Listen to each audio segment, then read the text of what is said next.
Olá, irmãos, graça e paz, sejam bem-vindos ao nosso canal.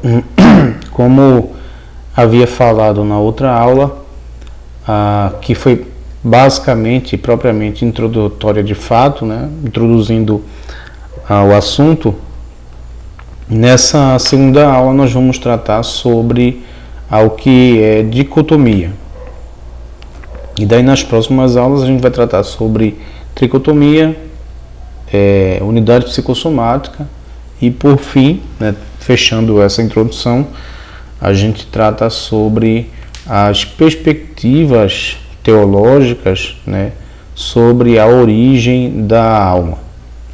Então, olhando para a própria palavra dicotomia, nós observamos aqui que dicotomia é a opinião que afirma que o homem é constituído por duas partes. Uma parte que nós chamamos de alma, mas que pode ser chamado também, e é chamado comumente na Escritura, de espírito, alma ou espírito, e uma segunda parte constitutiva desse homem, que é o corpo. Conclui-se também do estudo da Escritura que fala do homem como consistindo em corpo e alma, ou em corpo e espírito. Então a Bíblia, por diversas vezes, ela vai utilizar as duas linguagens ou as duas palavras para se referir ao homem ou à composição do homem. Nós temos um exemplo aqui de um texto bíblico onde a palavra corpo está associada à palavra alma. Então, tratando-se da constituição do homem como sendo composto por corpo e alma. Então, o texto é o texto de Mateus 10, verso 28, que diz assim: não tem mais os que matam o corpo e não podem matar a alma. Temei antes aquele que pode fazer perecer no inferno tanto a alma como o corpo. Então, o próprio Jesus está afirmando que o homem ele é composto, dentro dessa unidade humana, como eu creio, a unidade do homem, existem duas naturezas desse homem, que se completam e formam o ser humano.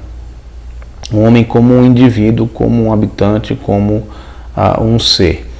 Então, a primeira parte, Jesus chama de alma, e a segunda parte ele chama de corpo. O argumento é o seguinte: seus discípulos estavam com medo, ele os orienta quanto ao fermento, à hipocrisia dos fariseus, e vai demonstrar que, por amor ao nome de Jesus Cristo, eles iriam sofrer de fato perseguição, até porque eles não poderiam pensar que, sendo servos, seriam melhores do que o seu Senhor. Então, Jesus começa a discursar e diz: olha, vocês vão ser perseguidos e vão ser caluniados e tal, mas não temam os homens, não temam aqueles que podem matar vocês, não matam o corpo e não podem matar a alma. Antes, ou temei antes aquele que pode fazer perecer no inferno tanto a alma como o corpo. Ele está falando a respeito do próprio Deus.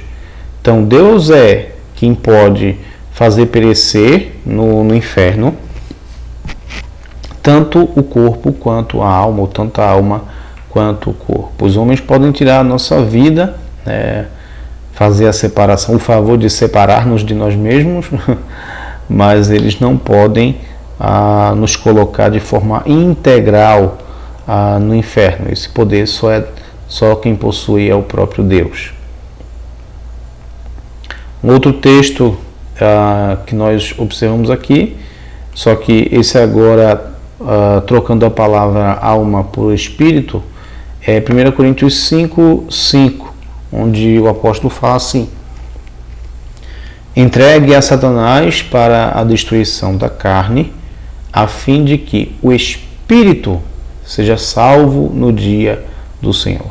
Novamente, a palavra aqui, só que agora não alma, mas a palavra espírito, ela está sendo utilizada aqui para contrastar com a parte material ou com a parte corpórea do homem. Então, à medida que a palavra alma no outro texto aponta para o fato de que o homem ele possui um corpo, mas ele também possui alma em sua constituição, ou seja, duas partes.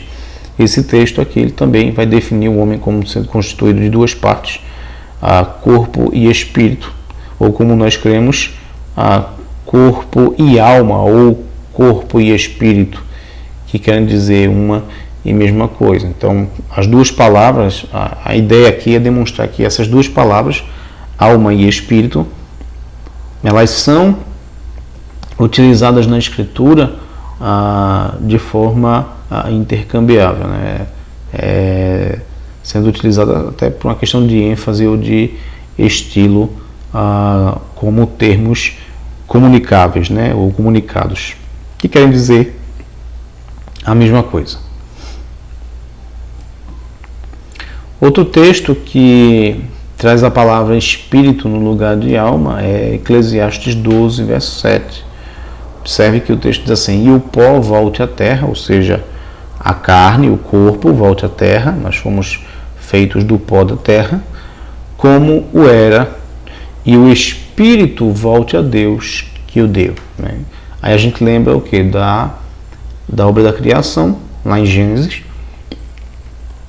quando Deus faz o homem do pó da terra e sopra em suas narinas o fôlego de vida, o espírito de vida. Então aí o homem passa a ser o que? Integralmente alma, né? O homem passa a ser um indivíduo completo com corpo, né? Parte corporal, o pó da terra, mais a adição, né? Fazendo uma unidade com a alma, o espírito. Há várias passagens que demonstram claramente a ideia de que o homem consiste em duas partes.